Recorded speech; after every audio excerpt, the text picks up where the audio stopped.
অন্তর কাঁপানো একটি প্রেমের গল্প। কাঁদবেন না প্লিজ। Love story. একটা ছেলে একটা মেয়েকে খুব ভালোবাসতো। একদিন মেয়েটা ছেলেটাকে ছেড়ে চলে যায়। কিছুদিন পর সেই মেয়েটা দেখা যায় অন্য একটি ছেলের সাথে রিক্সা করে ঘুরে বেড়াচ্ছে।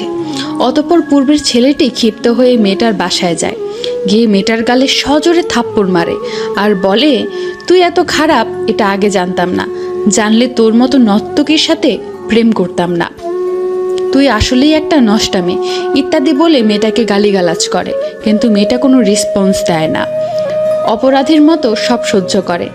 যখন ছেলেটা বাসা থেকে বের হয়ে যাবে তখন মেয়েটা বলে উঠল, আবির একটা কথা ছিল, তুই আর কি বলবি? হ্যাঁ, তোর আর কি বলার আছে? কিছু না, তবে একটা অনুরোধ। কি? তাড়াতাড়ি বল।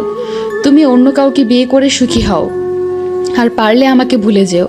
আরে তোর মতো বাজারের মেয়েকে তো আমি তখনই ভুলে গেছি যখন দেখেছি রিক্সা করে অন্য ছেলের সাথে ঘুরে বেড়াচ্ছিস।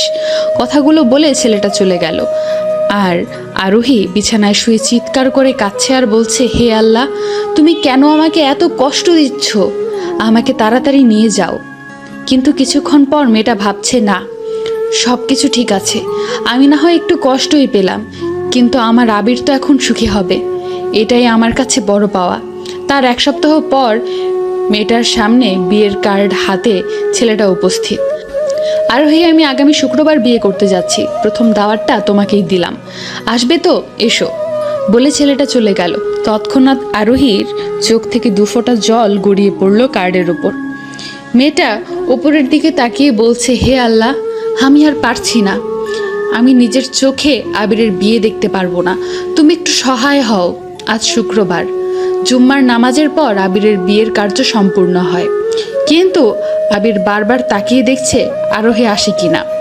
আসলে আজকেও একটু অপমান করে মনের জ্বালাটা মেটানো যাবে, কিন্তু না, আরোহী আসেনি। একটা দুঃসংবাদ এসেছে, আরোহী এই দুনিয়াতে নেই। একটু আগে সে মারা গেছে। কথাটা শোনার সাথে সাথে আবির দৌড়ে চলে গেল আরোহীর বাসায়। গিয়ে দেখে তার আরোহী ঘুমিয়ে আছে, চিরজীবনের মতো ঘুমিয়ে আছে। আবির কাঁদতে পারছে না, শুধু অবাক হয়ে আরোহীর মুখের দিকে তাকিয়ে আছে। আর স্মৃতির পটে ভেসে আসছে পূর্বের খুনসুটিগুলো। এমন সময় আবিরের ঘোর ভেঙে দিয়ে একটি ছেলে বলে উঠল, ভাইয়া। ছেলেটাকে চিনতে একটু ভুল হলো না আবিরের। এটাই সেই ছেলে যাকে আরোহীর সাথে রিকশায় দেখেছিল। ছেলেটা আবিরের কাঁধে হাত রেখে বলেছে, ভাইয়া, আপনাকে এই চিঠিটা দিতে বলেছিল আরোহী আপু, পারলে একটু পড়ে নিয়েন। তৎক্ষণাৎ চিঠিটা উল্টিয়ে পড়তে লাগলো আবির। জানি তুমি অবাক হবে, কারণ যে ছেলেটা তোমাকে চিঠি দিল সে আমার ছোট ভাই রাফি, ও আমার মামাতো ভাই। কি করব বলো, আমি তো জানতাম না যে আমার শরীরের মরণ ব্যাধি ক্যান্সার আছে। জানলে কখনো তোমার সাথে প্রেম করতাম না।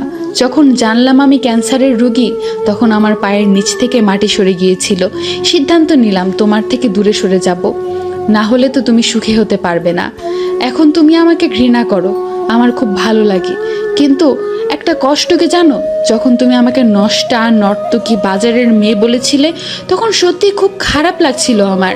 আমি কি আসলেই এমন? যাই হোক, আজকে প্রশ্নবিদ্ধ করতে চাই না তোমাকে, শুধু একটা অনুরোধ, আমাকে যদি একটুও ভালোবেসে থাকো তবে সেই ভালোবাসার কসম, তুমি বিয়ে করে সুখে সংসার করো।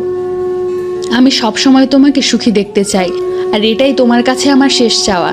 চিঠিটা শেষ হওয়ার সাথে সাথে চোখের জলে পুরোটা পৃষ্ঠা ভিজে গেল। গল্পটা যদি ভালো লাগে তাহলে কমেন্ট করবে।